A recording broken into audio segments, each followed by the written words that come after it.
eis que vejo os céus abertos e o Filho de Deus assentado à sua direita.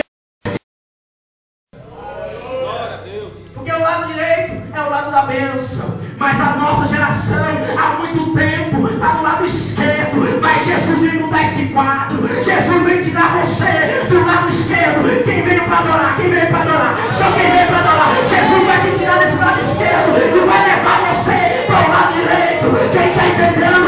Quem está recebendo? Quem está entendendo a palavra que está sendo pregada? Jesus está deixando essa geração pegando o lado esquerdo e dizendo: agora é sua vez.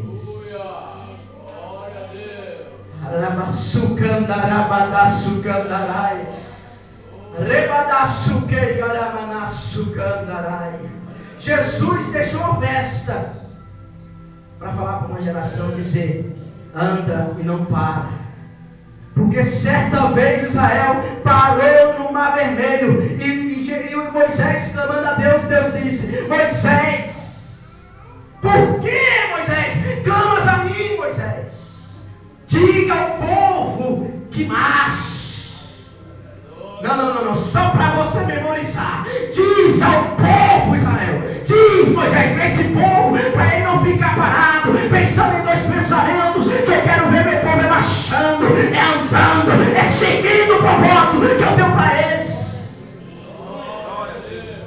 Olha para o seu irmão e diz: está entendendo, irmão? Jesus não quer que você pare pelo caminho. Fala para ele. Jesus não quer que você pare. Jesus não quer que você retroceda. Jesus quer que você ande, prossiga, porque Ele tem mais para fazer na frente. Aí essa criança que nasce, irmão, cego, ele não amamenta direito e ele vai amamentar no seio esquerdo da mãe. E a mãe não brinca com ele de gugu dadá. Neném, ela viu o rosto, pastor. E essa criança vai sofrendo preconceito, porque a nossa geração estamos cheios de preconceito.